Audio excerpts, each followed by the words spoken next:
Coming up next on Tech News Weekly, it's me, Jason Howell, my co-host Mikah Sargent. We start the show with Nitish Pahwa from Slate, who wrote about Twitter Inc. Becoming X Corp. It's a little confusing. Why did they do it? We talk all about it. Also, Mikah talks about HBO Max becoming Max.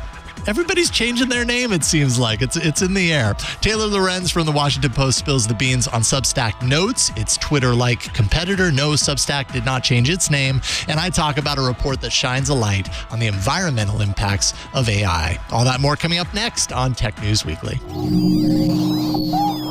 Podcasts you love. From people you trust. This is TWiT. This is Tech News Weekly, episode 281, recorded Thursday, April 13th, 2023.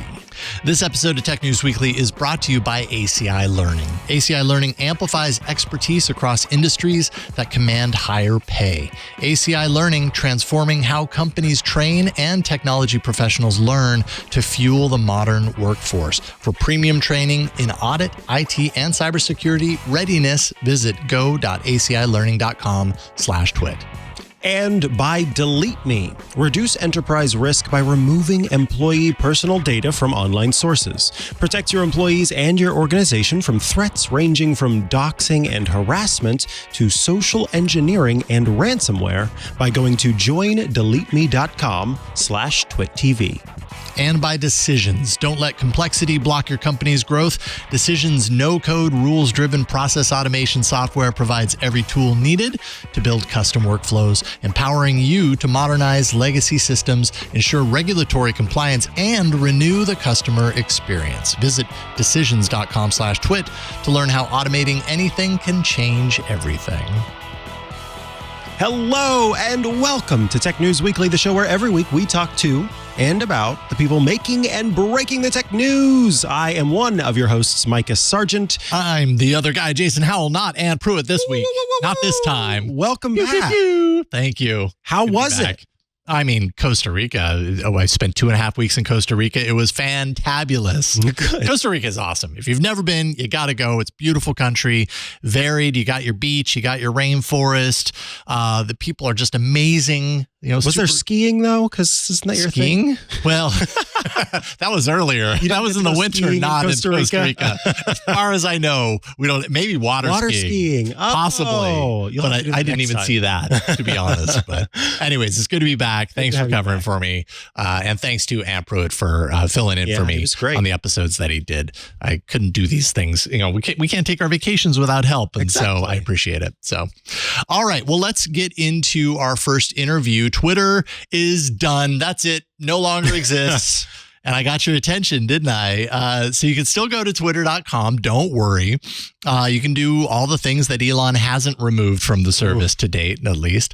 But Twitter, the company, apparently it doesn't exist anymore. To explain what I mean, and I want to know what I mean. Yeah, what does that mean? We have Nitish Pahwa from Slate on the line to help us talk about X Corp, which is kind of the new thing that we need to put into our brains as far as it has to do with Twitter anyways. Welcome to the show. Thanks for having me, guys. Yeah, it's great to be here. Yeah, it's great to get you on. You wrote an article for Slate about this kind of confusing transition of Twitter into X Corp. And I think the first thing that came to mind when I became aware of this was the transition from Google to Alphabet, was the transition from Facebook to Meta, and then now we've got, Twitter to X Corp. Are these at all related? Like, could we lump them into the same category? But at the same time, I fully realize that this is done for a very specific reason that maybe had nothing to do with the reason that Google did their Alphabet thing and Facebook did their Meta thing. Yeah, absolutely. I think you can definitely trace a through line through all those three rebrands in the sense of changing what the company's ultimate direction is and really widening the scope. So Google taking on Alphabet as a parent company, that was their declaration of, yeah, no, we're not just a search engine. We're going way beyond this. Like, we're taking over almost every facet of your life, like the alphabet.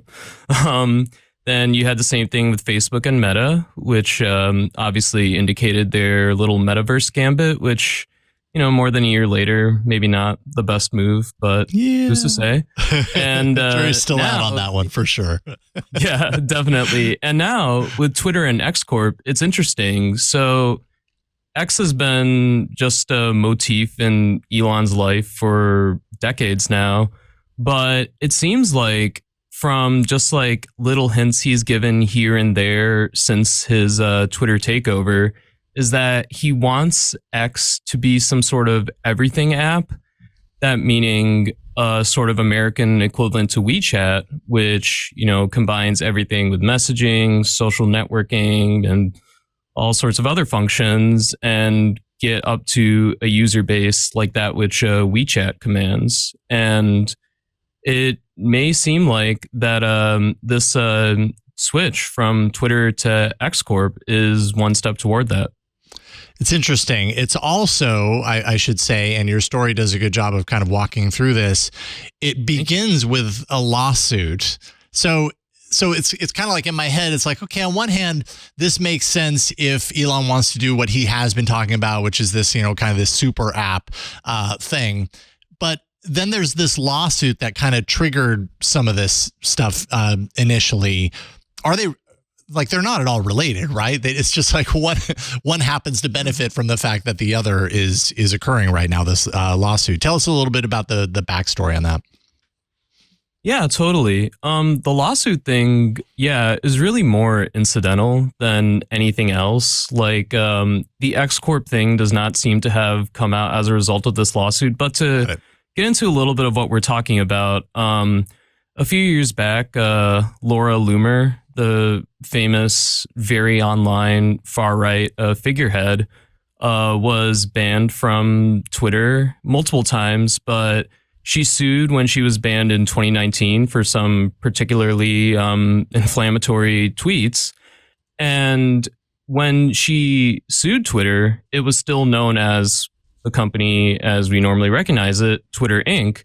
And this was way before the Elon acquisition. Now, when Elon took back over the platform, Loomer got her account back, but the lawsuit is still ongoing because Twitter is not the only defendant, but Meta and Facebook is as well. Similarly for content moderation, account restriction reasons.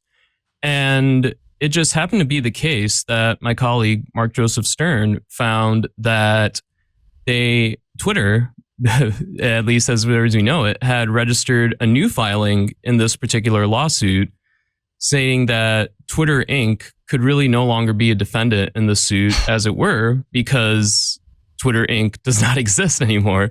Twitter Inc. is now X Corp.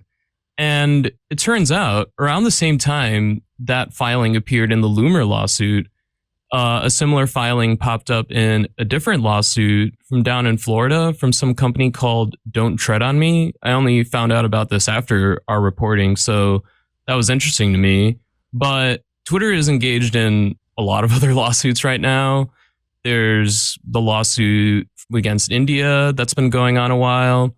And there are the newer lawsuits that have popped up with employees suing Twitter or others. There was also the ruling from Germany over anti-Semitic content on Twitter and the fine that has resulted from there.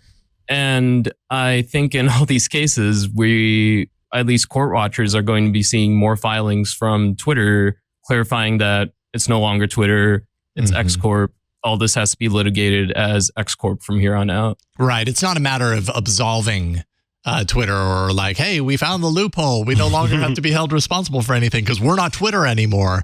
It's just kind of messy right now because, as Eric Duckman in chat, pointed out, put in succinct terms, Elon formed a corporation. That corporation bought Twitter. Twitter no longer exists. That's kind of, and as we've said, repeatedly already, that kind of happens with companies when they want to kind of put a finer point on what they actually do as a business. This opens up other doors for them, but it doesn't remove Twitter from any sort of culpability or anything in these cases, right? Yeah, exactly. And the X Corp thing is also interesting because when Elon originally bought Twitter, he had 3 different holding companies set up for the purpose. There was X Holdings 1, which was to be the parent company of a newly privatized Twitter. There was X Holdings 2, which was going to merge with Twitter, basically take over all the remaining public equity and take it private. And then per the merger agreement, it was supposed to, X Holdings 2 was supposed to completely disappear, and the company was still supposed to operate as Twitter under Delaware law as it had normally registered, just this time as a private company. Then X Holdings 3 was helping manage the $13 billion loan from all the big banks that helped to finance the Twitter takeover, which, as you'll recall, ended up in the neighborhood of $44 billion. Yeah. So, yeah. And what's interesting about this is that, so all the 3 original X Holdings companies were originally based in Delaware, where Twitter is, and many of Elon's other companies are based as well. But now, so with this filing, what we've seen is that X Corp is an entirely new company that has merged with and basically swallowed Twitter. And X Holdings 1, which was Twitter's original parent company, is now just X Holdings Corporation. And there's no numeral or anything like that. That's just the parent company. And now they're both registered in Nevada to be governed under Nevada state laws instead of Delaware laws. What kind of benefit does that give? Because there's got to be a reason. I know that different states have different laws and that benefit businesses. And usually you do it in Delaware, so the fact that they're doing it in Nevada is interesting. Yeah. Any ideas as far as why Nevada? Yeah, I have some speculation. We haven't really gotten any clarity. Elon Musk has not clarity from him. Clear, on this point. You know, I did ask for comment just to put that on the record. Did not get very much help there. Did you get the little emoji back that he likes to send? Better believe it. Yeah. Came back in record time, like 10 seconds. But so. Yeah, I've seen some people speculate basically, so Delaware is normally known as, a lot of corporations like to register here because it's a bit of a haven. There's, lower taxes, certain favorable regulations. I think with Nevada, there's the matter of Nevada also has a lot of corporate-friendly laws as well, and Elon perhaps wanted to take advantage of that when it came to establishing a quote-unquote super app like X. And also, so Elon has also talked about how he could make a big X company that would oversee all his businesses. So that would be Tesla, SpaceX, Neuralink, Boring Company, everything. And if that were to happen, what's also advantageous about Nevada is that Tesla has a huge gigafactory out there that just got another deal for further expansion. And the Boring Company also has some projects out in Nevada, some that are in development and some that are already in function, like the Las Vegas Convention Center loop. So I think Nevada could be either one, a more favorable location for a super app and the business regulations that would need to be kind of draped around that, or it could be the perfect location for Elon to bring all his businesses together under the same roof, which I still don't know how feasible that is. Even in Nevada, trying to take Tesla private has definitely gotten him in trouble before. But I mean, he now has Twitter, so I wouldn't count it out. Yeah, no kidding. Hard to count anything out when it comes to Elon, especially right now. Are you optimistic that Elon can pull off this super app grand vision based on what we know, he's doing right now? That's a really good question. I gotta say, just as someone who has always liked Twitter, been on there a while now, I cannot say that Twitter the Twitter experience under Musk's oversight has been exactly my favorite. Mm-hmm. It's definitely been a lot messier, a lot spammier, just a lot less pleasant and useful for me in general. So, I mean, obviously it was a suffering company before Musk took it over, and, you know, various steps were taken, and we'll see how those work out down the line. But I mean, if Elon can't even really get a handle on just Twitter, then I'm not super optimistic that an everything app will work out either. Yeah. Well, we'll certainly be following that and seeing how this goes. I love your article for kind of diving into what seemed to be kind of complicated rationale. All the steps and kind of drawing the lines between the theme of X in the life of Elon Musk. So I definitely learned a few things. Appreciate your time. Thank you so much for hopping on, Nitish Pahwa from slate.com. Definitely check out the article. If people want to follow you online, where can they find you? Yeah, you can follow me on Elon Musk's Twitter at Pahwa_Nitish. Right on. Thank you so much. It's great talking with you. We'll see you soon. Thanks for having me, guys. All right. Take care.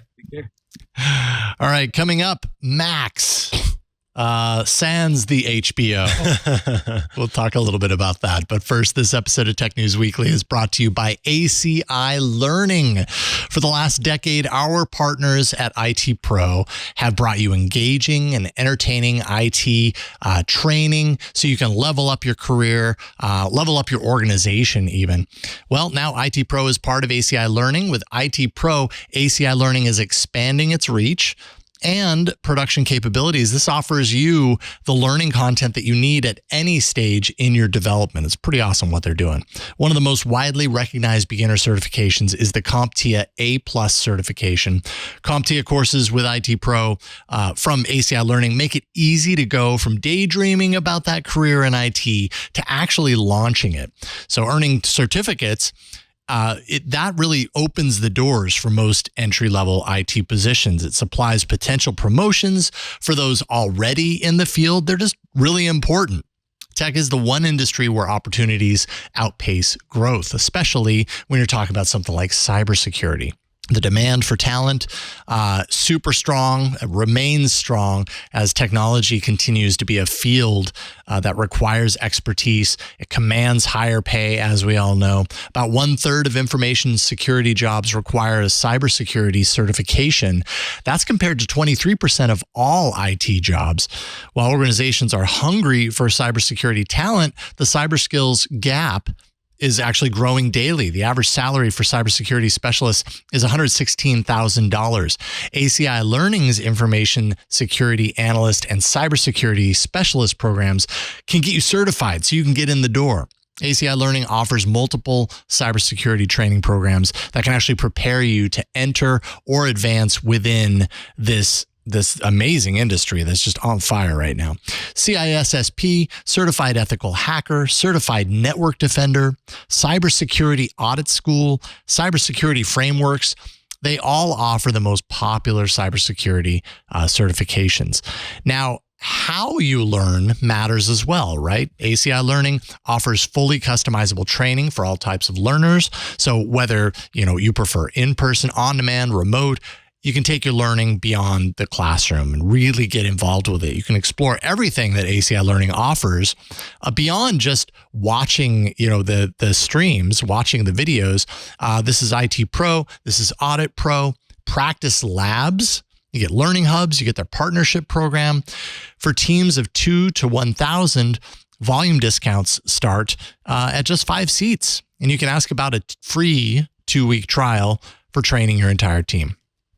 Also, don't miss it, by the way, this weekend coming up. So it's April 13th at the time of this recording. April 15th through 16th, ACI Learning and IT Pro are offering Azure free weekend. So you can learn a bunch about Azure and you can do that for free. That's pretty awesome. ACI Learning, transforming how companies train and technology professionals learn to fuel the modern workforce. For premium training in audit, IT, and cybersecurity readiness, visit go.acilearning.com/twit. That's go.acilearning.com/twit and use our special code TWIT30 for 30% off a standard or premium individual IT Pro membership. We love what they're doing, and we thank them for their support of Tech News Weekly. All right, so no more HBO, it's just Max. Yeah, so Warner Bros. Discovery has made the choice to ditch the HBO branding and go with a new streaming platform called Max. It announced it as we're recording this show just yesterday, and kind of talked about some of the upcoming stuff that will be part of the Max launch. But what I found interesting was how upset people were getting about this change. And it doesn't take much to upset. No. I mean, change is the thing that gets people upset. But indeed, it's always fascinating when it's HBO has been around for a long time. Yes. It's something that you pay for and then you get to watch shows on it. And so I struggle. I guess what I'm saying is I struggle a little bit with understanding how someone's identity can be tied up in it so much that they get so bent out of shape about the fact that you're getting rid of HBO part of this. What in the world? Regardless of that, that's what's happening. The launch is going to happen May 23rd here in the United States. It'll come to other places later on. And I also, according to this Variety article, they're planning on launching an average of more than 40 new titles and TV show seasons every month.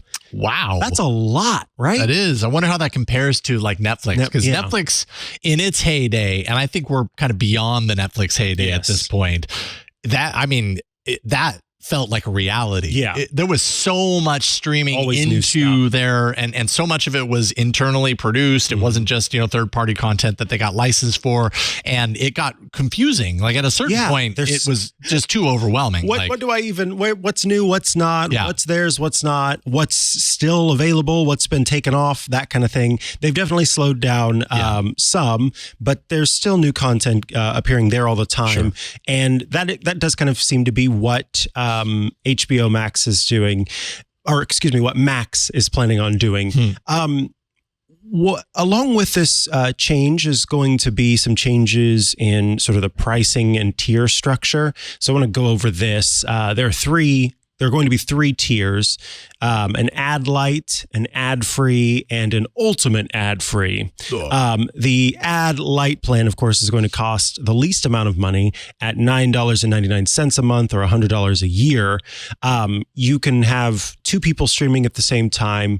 It's only 1080p resolution. You can't download anything. And then there's not Dolby Atmos for the sound. The ad free version, of course, is just like the ad light version, except you don't have ads. You can do 30 offline downloads. So what is an offline download? It just means that at any time, if you know you're going to be without internet connection, you can download several episodes or movies and have those available for a certain period of time. You're on a flight to Costa Rica, let's say. Exactly, yeah. And you don't want to pay for the airplane's Wi-Fi or whatever. Right.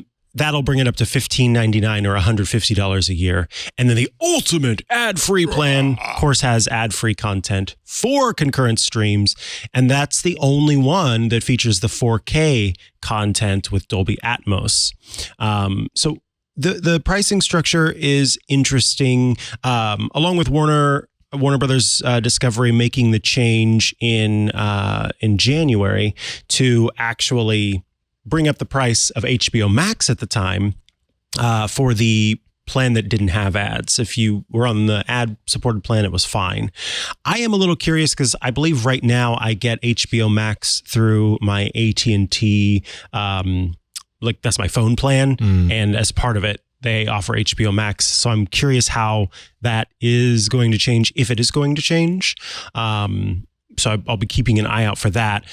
If you're wondering what's on Max and what's going to be on Max. You've got Game of Thrones, The Last of Us, Harry Potter, The Lord of the Rings, The Dark Knight trilogy, a lot of very popular movie franchises, as well as a few television shows that have been pretty popular. Now, but is this that those shows are going to be there in 4K, or that those shows are only there? Those shows, I think, are just only going to be there. Oh, wow. What a bummer. Because that's their premium stuff. Exactly. For sure. Yeah. So that's already been a part of what they offer. I mean, let me be clear. In terms of streaming, it's only going to be there. If you want to buy it, they're still going to sell it in those different online stores.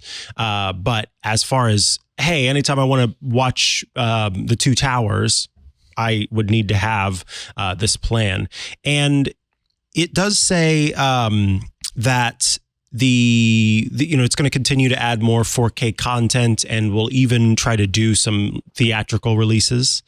But of course, there was a question of why are we getting rid of HBO? And it does sound like the biggest reason for this is kids. So when Warner Brothers Discovery was looking at this as a whole, and knowing that on top of having the sort of classic HBO content that they've always had, but that it was going to be bringing in this content library that includes a lot of stuff for kids. I like the way that the CEO of Global Streaming and Games put it, said, it's not exactly where parents would eagerly drop off their kids, talking about HBO. So the idea is like, if HBO was a place that you could drop your kids off, then yes, you wouldn't drop it off there. But Warner Brothers Discovery has a lot of kids characters, animation, all that kind of stuff that kids are into. So they want parents to be aware that in subscribing to Max, they can get the stuff they want. The kids can also get the stuff they want. Their worry is that if the parents, I guess, see HBO, then they think, oh, that's that racy stuff. That's that stuff that, would not be for the kids. But I did find it interesting as well, and I'm trying to find it now, basically addressed directly that people can get kind of up in their feels about it. Casey Bloys, Chief Content Officer of HBO and Max, said, and I quote, "The same people who are concerned today about taking HBO out of the name, in a lot of cases, are the same people who were outraged that HBO was put in the name in the first place, that it was called HBO Max. It was a lot of, how was HBO going to be put next to The Big Bang Theory? So I understand and appreciate the passion that people feel for the HBO brand and protecting and believing. Nobody believes that more than me and my team. But as I said before, it's a premium brand. It is not designed to take on everything in the library or in the streaming service." So very clearly saying like, yeah, we've heard those folks whining before and everything worked out just fine at that point. So it's going to be fine this time. I mean, it's really, at the end of the day, it's just a name change. It's a name change. It's just a name change. I mean, we got used to the Nintendo Wii. Mm-hmm. Like, there are bad names all over the place. When the iPad that was yes, exactly. I remember all of the conversations. Oh boy, yes, I remember that too. And now it's just, it just is what it is. Yeah, exactly. I think, no one's going to be confused, going, what is this? I don't know what this is all of a sudden. When the people who had HBO and want to continue to have HBO are going to know where they can get HBO through this subscription. So yeah, I guess it's fun. It's fun and funny as sort of branding confusion, or not a branding confusion, but sort of examining the fact that this has taken place and going, I wonder why they made this change. But as far as the company goes, I think they'll be fine. Yeah. Do you remember when Netflix changed its name to Quickster? No. Was that an April Fool's joke or was that? No, this was a real thing. And they ended up reverting it, if memory serves. This was, God, when was this? I think it was like it was 2011. In fact, VentureBeat, Devendra Hardawar writing about it September 18th, 2011 on VentureBeat. Oh, wow. But yes, because they felt they needed to have a different name for the DVD delivery service and the streaming service. And it did not last very long. But yes, Quickster, spelled QWIKSTER. No. Oh, that's terrible. Yeah. So, QWIK. Name changes happen. Max is not the worst name change, although it feels very generic to me. That is the one. I agree. If in terms of a branding play, it does feel incredibly generic. Where do you watch that on Max? Who? Max what? Max? Yeah, who's Max? Yeah. Max is lending you the DVDs or what's Blu-rays to me. Yeah, sorry, DVDs. That's so like yes. Max with the Blu-ray library. Now, Discovery Plus is going to continue as a standalone service, according to Variety. So for folks who are subscribed to just what Discovery Plus offers, you'll get to continue to watch, I believe that's HGTV, Food Network, Discovery Channel, TLC. Those shows will continue to be available through Discovery Plus.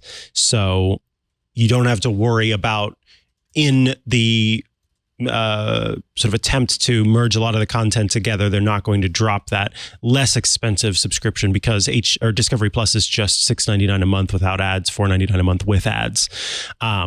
So yeah, outside of sort of kicking HBO to the side, everything is remaining relatively the same. Okay. And I guess also congratulations to Warner Brothers Discovery for getting the max.com URL. That's where you'll be able to find the services at max.com. So Max, the one to watch is the tagline there. The one to watch. It's all here. Iconic series, award-winning movies, fresh originals, and family favorites. Okay. Start streaming May 23rd. It doesn't upset me. Although HBO, I have fond memories of HBO when I was a kid. That opening intro thing, like it's permanently ingrained in my head. So HBO as a brand has a long felt affinity for HBO as a brand because it's been in my life for so long. So whatever, HBO, you do you. Yeah. You want to be Max? You want people to call you Max? Maybe that's Max is your new name. We should think about it as like HBO just wants to go retire. Yeah, it's worked for so long. You know what? HBO just wants to give itself brand new name. It wants to be known differently. Yeah. You know, it's had that life. There you go. It's time for something new. So yes, max.com and folks with HBO Max will see that rollover take place. And for the most part, at least for now, you won't see any changes in pricing or structure for yourself. Like when it launches in May, that is going to remain the same. I would imagine that at some point, just like anytime a cellular carrier gets new plans, you eventually get rolled over into the new plans. Yeah. But as it stands, that's just going to stay how it is. All right. All righty. We've got another story of the week coming up involving artificial intelligence. Yeah, but more from like an environmental standpoint. Exactly. So I think it's kind of important. I agree. No, 100% I agree. But let's take a quick break so I can tell you about our sponsor. It's Delete Me. No, don't delete me. The sponsor is Delete Me, who are bringing you this episode of Tech News Weekly. I'm curious, are you dedicated to protecting the data inside your company's network? Well, what about the executive and employee data that's outside of your network? Specifically designed for the enterprise, Delete Me for Business makes it simple to remove executive and employee personal data available on the open web. Bad actors will utilize publicly available data online in social engineering attacks. This includes data from sources like data brokers. This data is being effectively weaponized against executives and employees in ways security professionals may be overlooking, like easy access to employee personal data online. And vulnerable data leads to potential harm. Doxing, harassment, social engineering, and ransomware attacks increase with every volatile moment. So who is impacted by this data that's being exposed? Executives and board members are targeted and harassed online by cyber criminals, by ex-employees who use their family's personal data to get to them. Executives have a 30% higher exposure risk than the average employee. Or public-facing employees who may have their home addresses and affiliations exposed online by angry customers and other bad actors, and by individual contributors' personal email addresses and mobile numbers that are used to socially engineer their way into enterprise systems. Delete Me actively monitors for and removes personally identifiable information for your employees to reduce enterprise risk. You can protect yourself and your employees and reduce risk with Delete Me in just 5 easy steps. Employees, executives, and board members complete a quick sign up. Delete Me scans for exposed personal information. You can opt out and remove all of this information. The Delete Me will actually go through the process of opt-out and removal requests. And then initial privacy reports are shared and ongoing reporting is initiated, so you'll get those updates and know, okay, this has been removed. Delete Me provides continuous privacy protection and service all year long. I have to say, I can remember getting, and I know several of my colleagues too have gotten text messages, and it's from someone claiming to be our CEO, Lisa. And then the text message is signed by Lisa, which seriously, text message signatures, that's so like 2000. Right. But in doing so, that information is available online enough to where they could find the CEO of the company and then try to pretend to be the CEO of the company to reach out to me and know my name tied to my phone number. And with Delete Me, that can be taken care of. That information can be wiped away from these public data brokers. And that way you're not having these social engineering attacks happen. So it's incredibly important to protect your business. And by protecting your employees, you then are protecting your business. So protect your employees and your organization by removing their personal data from online sources by going to joindeleteme.com/TwitTV. That's joindeleteme.com/TwitTV. And of course, our thanks to Delete Me for sponsoring this week's episode of Tech News Weekly. All right, we are back from the break and I have a surprise for you. We're not doing a story of the week just yet. I will wait. I will stand down. It will come soon. But I am excited to say that the Washington Post's Taylor Lorenz is here to talk to us about another Twitter competitor who has entered the race. Yes, they're everywhere these days, but there's another one here. Taylor, thank you so much for being here. Thanks so much for having me. Yeah, it's great to get you on. So let's first, I think there are some folks who might not even know what Substack is. So if you could start by telling us about Substack before we get into Substack notes, I would love that. Yeah, Substack is a newsletter platform. So it's basically allows you to amass a following, a mailing list, and easily send out newsletters to that mailing list. It's similar to things that we've had before, like TinyLetter or MailChimp. Those are services people might have heard of before. The difference with Substack is that they have more network functionality built in. So they have a lot of recommendation systems. If you subscribe to one Substack, you can be recommended others. And now, of course, they've built this Twitter competitor as part of their product as well. Got it. So yeah, let's talk about Substack Notes. Can you maybe give us a comparison to Substack itself, sort of how it differs? And then as a competitor to Twitter, tell us how it does compete. Yeah, well, so Substack itself, again, is just a newsletter platform. So when you want to write that long newsletter, you want to reach people in their inbox, you're going to write a Substack post. But then there's this short form content, right? A lot of people that are newsletter writers or journalists like myself who have Substacks that we use to promote our work, we might have little missives, or we might want to share news on our beat, things like that. And so for that, Substack Notes exists now. And it's basically a Twitter clone, functions almost exactly like Twitter. You can, what they call quote stack, I think, the equivalent of a quote tweet. And there you can post short updates, links, photos, GIFs, things like that to kind of have these more lightweight interactions with your audience. So far it's been pretty popular with big name writers. I think a lot of big Substackers have sort of used Twitter as their audience engagement platform because there was no way to really easily engage their audience in a short form way within Substack. But now with all of the chaos and Elon banning, people all the time and the crackdown, that we've seen on Twitter in terms of free speech, a lot of big people are moving to Substack Notes to engage with their audience and share interesting content.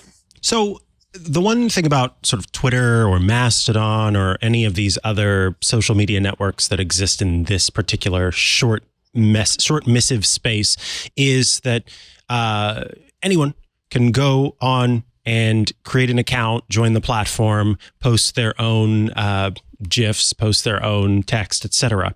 Does Substack Notes work this way, or is it a posting platform for the journalist, for the person who has a Substack newsletter? I guess, in other words, if I don't have a Substack newsletter, can I join Substack Notes to post my own stuff and also follow other people that are posting things? Of course. You just need a Substack account. So it's kind of like Twitter, where you sign up for a Twitter account and you can begin posting with Substack as well. You can begin posting as soon as you have a Substack account. And a lot of readers have Substack accounts because they're following multiple Substackers. So they have an account with the platform already and they can easily participate in those conversations. I mean, Substack Notes is for readers to engage as well as the content creators themselves. So, you'd have to set up a Substack account, but you don't have to be publishing a newsletter or anything like that.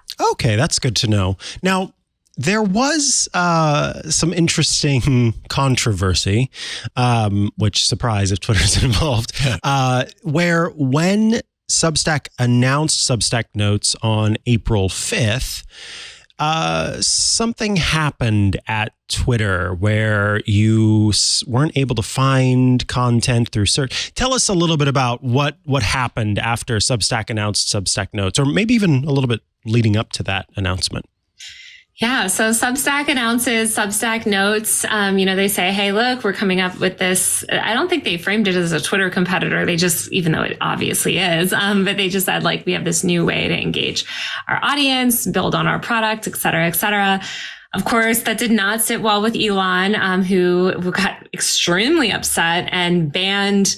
Not only did he ban Substack, the URL to any Substack newsletter, he also banned news articles from search that were about this topic, which is just an unprecedented level of censorship on a major social platform. I mean, it's to ban from search, a news article simply because of the content covers a competitor is really aggressive. I mean, look, it's within Elon's purview to block links to a competitive site. They famously, Twitter cut off access to Instagram early on, where of course you can still share an Instagram link, but it doesn't auto-populate. The difference is with Substack, you couldn't even click out to people's Substack links. So this was a huge, it's really big blow to independent journalism and independent voices and free speech. And so people, obviously it set off a huge controversy, and you saw a lot of people who value independent journalism and free speech running to Substack because Substack has a really good track record on those things. So it's been a lot of drama. Also, Hamish, one of the co-founders of Substack, famously worked with Elon previously at Tesla. So I think that there is, Elon is known for drama, and I think that there might be some competition there. Yes. Now, I know that this is going to be a question that ends up cropping up. Whenever you say that Twitter banned these links or banned these news pieces, what does that mean in effect, and how was someone able to discover that was the case? Was it someone within Twitter that said, "Yeah, we clicked a button and there was suddenly a filter for this content," or was No, it wasn't someone within. No, it was the users. I mean, obviously this had a huge effect on the platform. I mean, you have independent journalists and content creators, the lifeblood of Twitter, sharing links to their articles, their Substack newsletter articles, and users, when they try to click that link, are blocked from clicking it. It says it's an unsafe link and you're unable to access that content.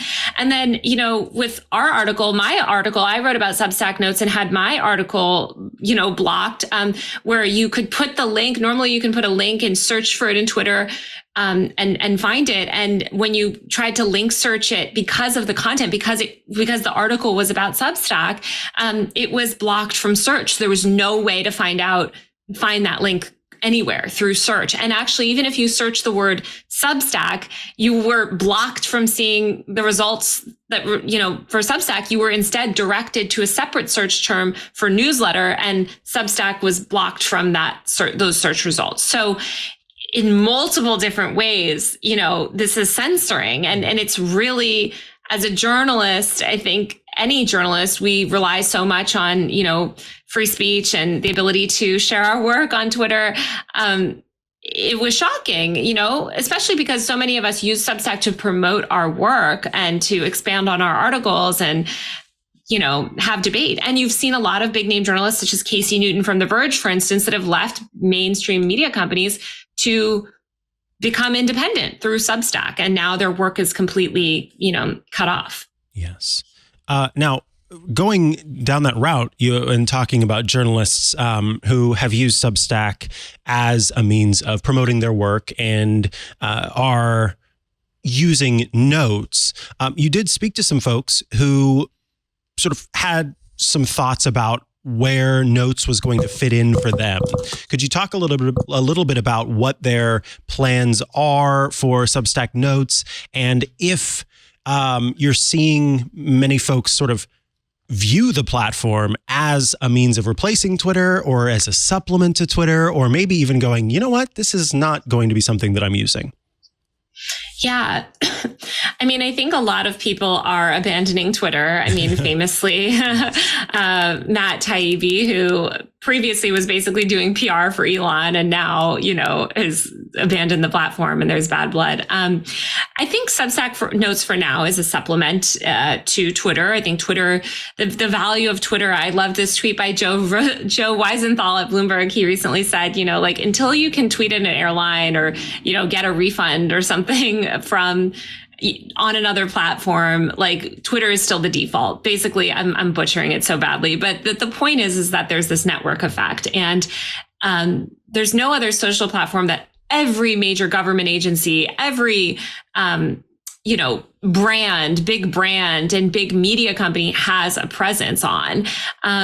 So Twitter is incredibly powerful, and I think Elon has sought to dismantle that network. I think he has, part of what he seems to want to be doing with Twitter is to kind of, censor journalists, cut down on people's free expression, drive brands away for some reason. I don't understand sort of that thinking, because he requires advertising money, but I don't know. I think basically Substack Notes could be a viable competitor if Twitter continues down this road and becomes essentially unusable for these power users. And my last question for you, how, for you, does Substack Notes compare to some of the other options out there, like Mastodon, like T2, like Spark, is it? I can't remember. There's so many now. So many. But how does it compare in your minds to those platforms? And do you think that Substack itself, even though I didn't mention it in the announcement for it, do you think that Substack itself sees Notes as a potential replacement for Twitter?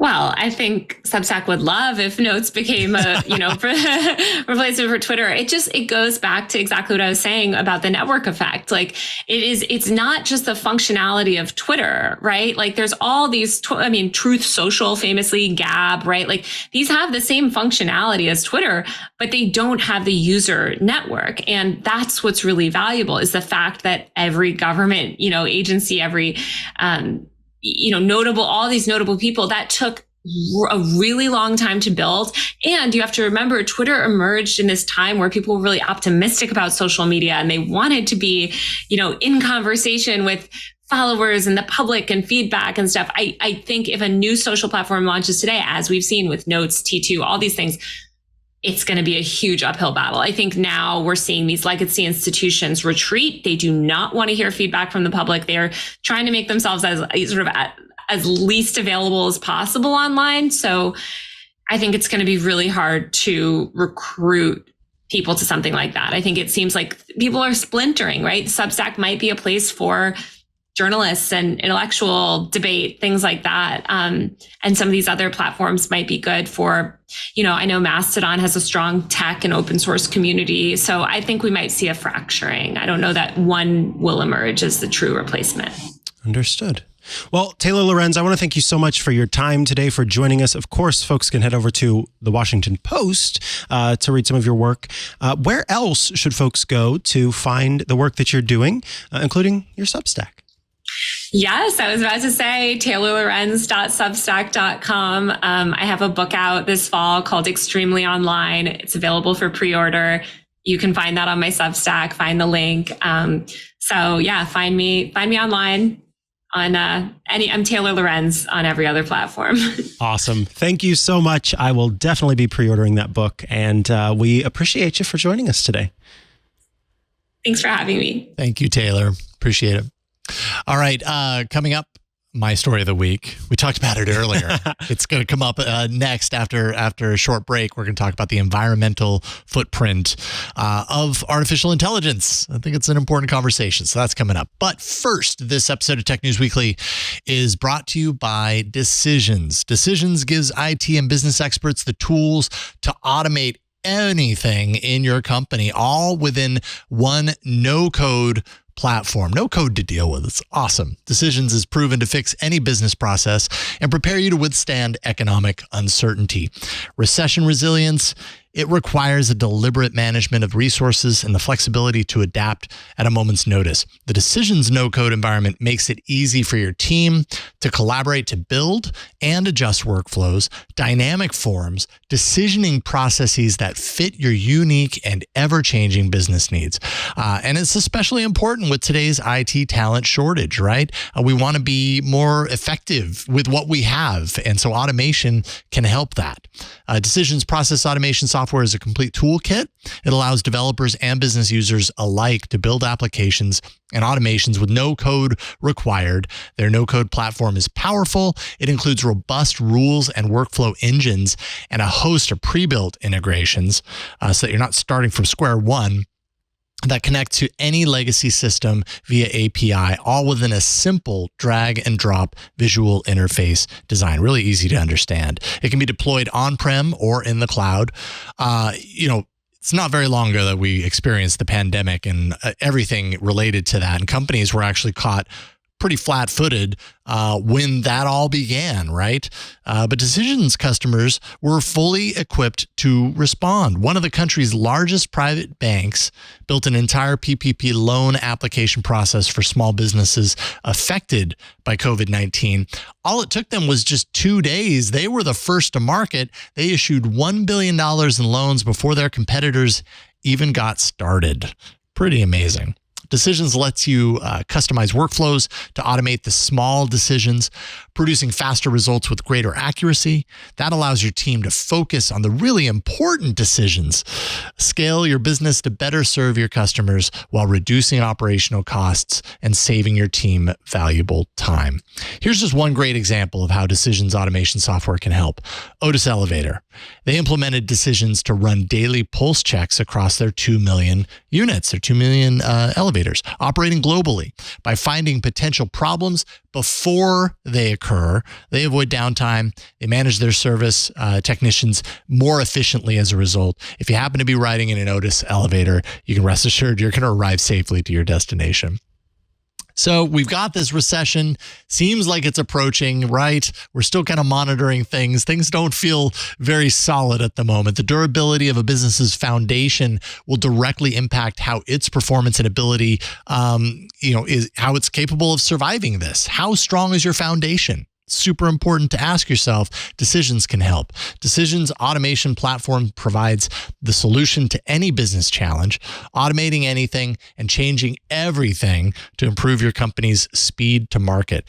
your company's financial growth as well, and your operational success.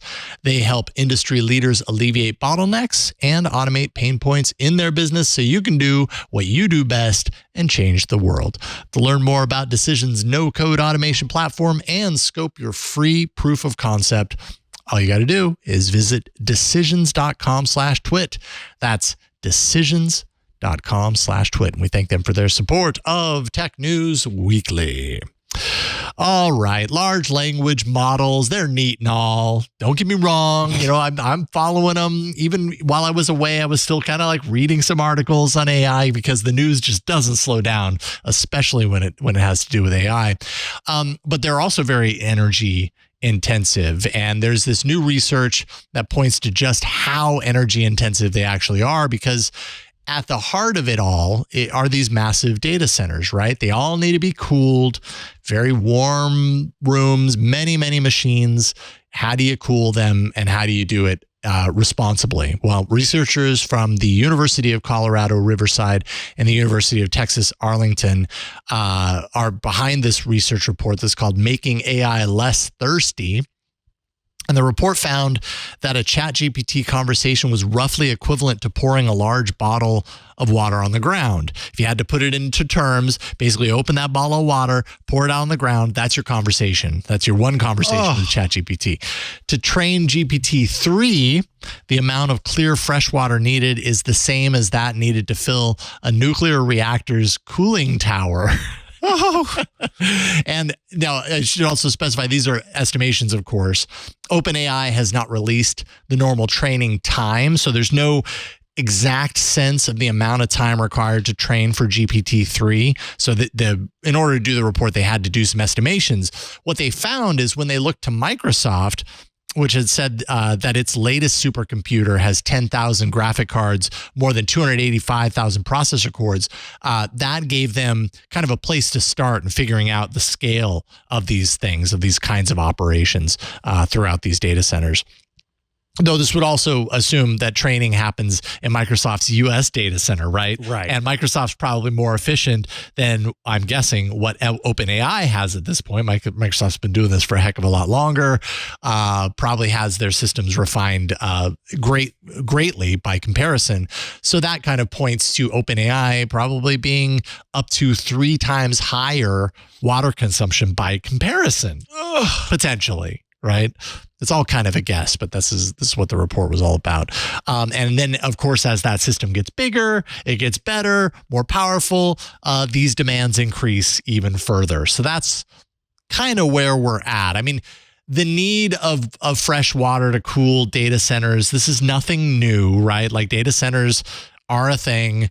The need for, this discussion has been a discussion for a long time. I think what these researchers wanted to do was shine a light on this quick movement towards this next big thing, artificial intelligence, what it takes to train these systems, and the environmental impact of all of that. I mean, I remember, it wasn't that long ago that we were having these conversations about crypto. And so it's good to take a look at these things and to get an understanding of it and to put it into terms that people can understand. These are, it's how many full-size lasagnas does Garfield eat? You know what I mean? Right. I can at least understand the scope of that. Yeah, like pouring out a giant bottle of water that for a single query. It's like, God, do I need to do that query? What I like about this is that it has the focus of it is not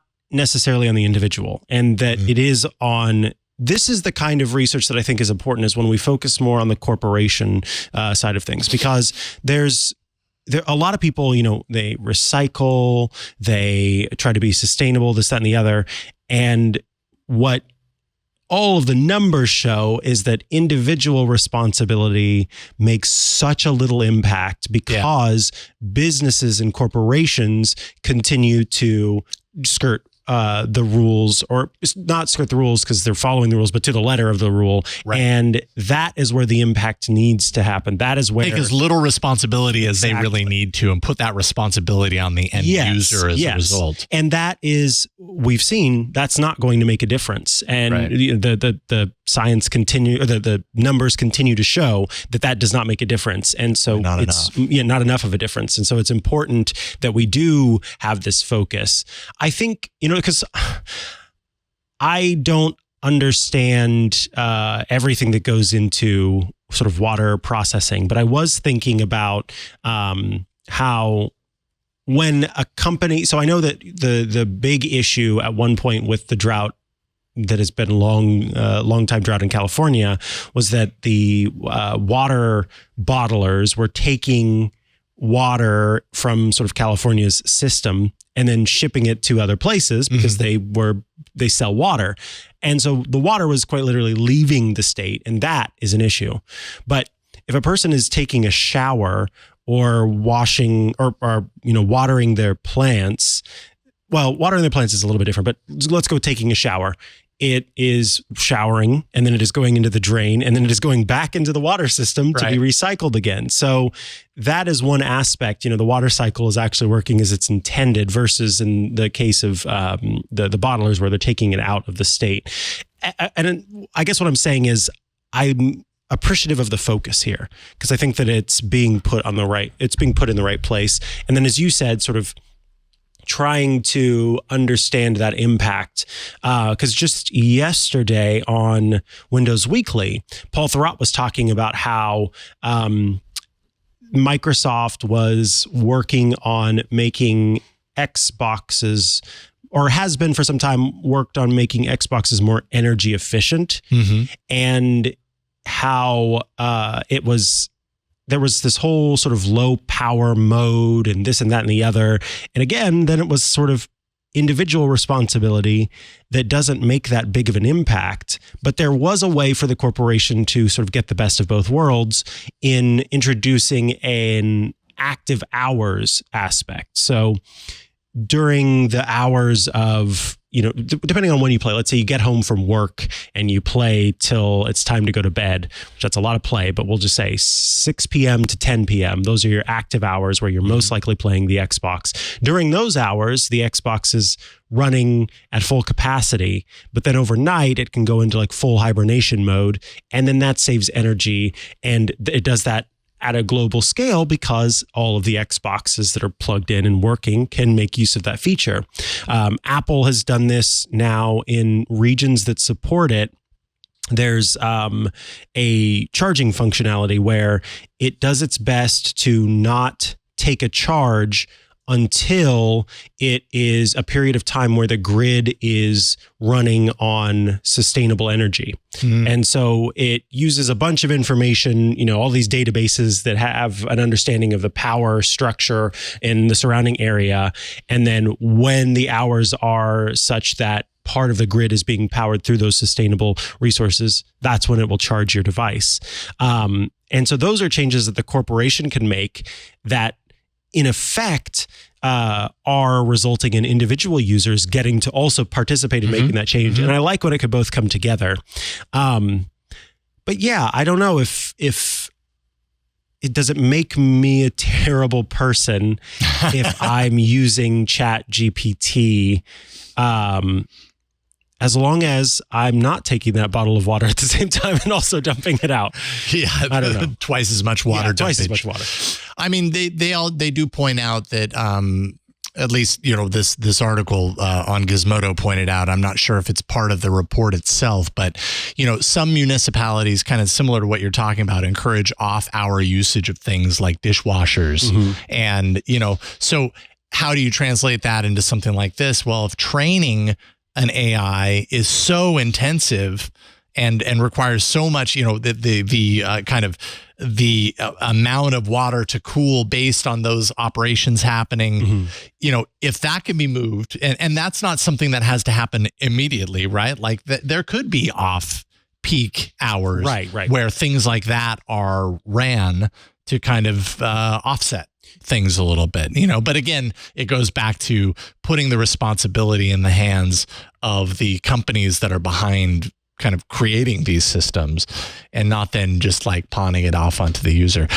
There was a documentary on, I think it was on Netflix that our family watched a handful of years ago. And one of the episodes focused on the recycling industry and how, recycling, that was one of the points that they made, which was, what they effectively did is they took the responsibility out of the hands of any of the businesses that choose to, create these bottles that either can or cannot be recycled, whatever, and put this complicated mess in the hands of individual users to figure out. Meanwhile, shocking, right? Yeah. Meanwhile, there's all these recycling numbers on the bottom of your plastic items, and which makes you think they can all be recycled if they're just matched up with each other. But meanwhile, it's like 2 of them can, and the rest of them are total junk. And we're the ones that are shamed because of it. Yes, and when it gets to the recycling center, then because everybody there is also jaded, then it's just like, well, we're throwing out this whole batch because it's been ruined. And so then it doesn't end up working in the end anyway. And it should. And honestly, it's really kind of frustrating to me that I'm only just... Quite literally, I think it was a couple of weeks ago where I was in the store for the first time in a long time because I usually have the groceries delivered. I was at the store and I walked by and I saw like a major brand, say Windex. I don't think it was Windex, but we'll just go with that. That had a bottle and next to it were some little tablets that you put into the bottle and then you add your own water. Mm-hmm. And, we've had on the network a sponsor, Blue Land, who's been doing that for a long time. Amazon started doing that with their own brands. It is mind-boggling to me that these companies have not moved faster to make that a norm. It saves them money because they're not having to ship as much by having to ship containers filled with water that we could just add ourselves. I know this is completely going off the topic of what we're talking about right now, but it is so wild to me how much there's just this punt to the next person down the line will handle it. The next person down the line will handle it. Keeps happening. At a certain point, there's no one to handle it. And China is, it used to be the world's dump, and I mean that in the sense that quite literally they used to take all of the much of the world's recycling, and they saw how that impacted the way, this is one sort of theory about it, that they saw how that impacted the way that other countries looked at them and their position and everything. So they stopped taking a lot of it, which had a huge impact on how the recycling system works in the United States. Yeah. Yeah, indeed. Yeah. So, I mean, I think this is, I saw this article and kind of thought about AI a little bit differently. Yeah, absolutely. I don't know that it makes you or I a bad person for using these systems. Mm-hmm. There are a million different things in our lives that we're using that are probably, bad for the environment. It's just a fact of we are bad for the environment. Yeah, exactly. Right. Living. You get down to it. That's absolutely true. But understanding these things can, potentially change behavior. Because at the very least, can make small changes. If you get enough people who are on that same mindset, that is what can lead to effective policy changes. Sure. Mm-hmm. And so it's not so much about, I'm going to use this system less, but it's when the next time you see sort of a conversation about it and you start to spread that information and people are going, we want to use this, but now all of the AIs are having to disclose. Mm-hmm. Because we're seeing that with airplane, that now there are all of these ways that you can offset your own costs, your own, CO, whatever. Carbon footprint? Carbon offset, CO2, thank you. You can buy offsets for your tickets. And then Shopify has an app called Shop, sort of a system called Shop. And if you make purchases using Shopify, then they automatically do offsets for you. Etsy, I believe, is another company where they do offsets for every purchase that you make for the shipping. So that has happened because those companies want to look good. And how do they look good? They look good by giving the users what they want, and what the users want is to feel good about not having as much of an impact on the environment. Right. And so then we start to have this full sea change because we're aware of, AI was not a place where I was thinking about my carbon impact. So maybe down the line, we're going to see OpenAI go, here is how much carbon, we used in training this. We've got it trained now, so it's not using as much, but every time you type in a request, it's using this much, then people can offset if they want to, or even OpenAI can make that part of the program. So this is great that this attention is being focused. Yeah. Keep doing it. Yeah, keep it up. Keep it up. All right. Well, we've reached the end of this episode of Tech News Weekly. We do this show every Thursday. All you got to do is go to twit.tv/TNW. If you haven't already, if you go there, you'll find all the ways to subscribe. And then you get it like magic every single week. Something else that's magic is Club Twit at twit.tv/club. Twit. Head there and consider subscribing starting at $7 a month or $84 per year. When you subscribe to Club Twit, you get several great things. First, every single Twit show with no ads.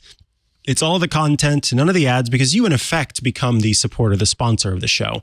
You also get access to the Twit Plus bonus feed that has extra stuff you won't find anywhere else, behind the scenes, before the show, after the show, Twit events, all sorts of stuff gets published into that feed. And then you get the key to the Club Twit Discord server.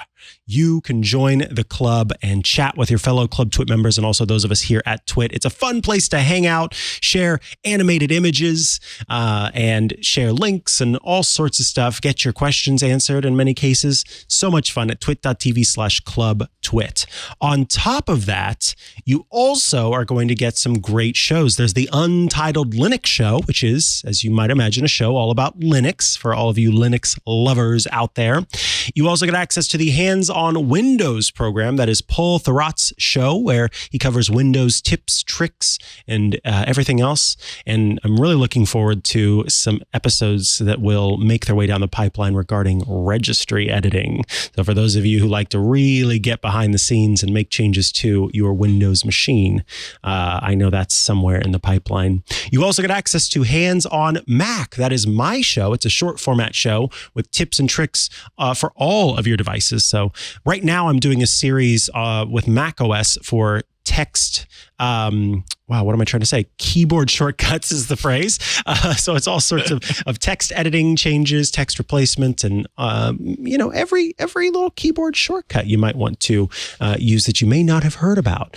That's Hands-on Mac. And then there's also Scott Wilkinson's Home Theater Geek. So if you want Home Theater Geeks, so if you want to learn about the home theater, what are the latest and greatest televisions and sound systems, and have your questions answered there, you can also watch Home Theater Geeks, all part of Club Twit at twit.tv/clubtwit. If you'd like to follow me online, you can find me at Mikah Sargent on many a social media network, or head to chihuahua.coffee. That's CHIHUA.coffee, where I've got links to the places I'm most active online. Please check out Hands on Mac later today if you are a Club Twit member. Check out on Sunday, Ask the Tech Guys, this week featuring Scott Wilkinson, yes, the home theater geek himself. And on Tuesdays, you can watch iOS Today, which I record with Rosemary Orchard, who was just here in person with us this past week. It was great to have her here all the way from the UK. Such a blessing to get to join her in person for a few shows. And with that, I'm handing things off to Jason Howell.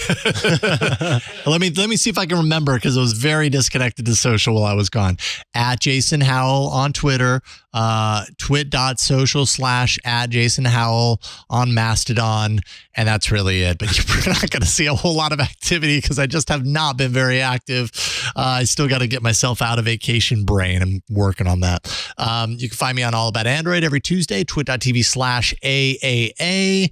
And yeah, I think that's about it. That's all the news that we have for today. So thanks so much for watching and listening. We'll see you next time on Tech News Weekly. Bye, everybody. Bye. It's like a magnet. Yeah. Hey, we should talk Linux. It's the operating system that runs the internet, but your game consoles, cell phones, and maybe even the machine on your desk. But you already knew all that. What you may not know is that Twit now has a show dedicated to it, the Untitled Linux Show. Whether you're a Linux pro, a burgeoning sysadmin, or just curious what the big deal is, you should join us on the Club TWiT Discord every Saturday afternoon for news, analysis, and tips to sharpen your Linux skills. And then make sure you subscribe to the Club TWiT exclusive Untitled Linux Show. Wait, you're not a Club TWiT member yet? Well, go to twit.tv/clubtwit and sign up. Hope to see you there.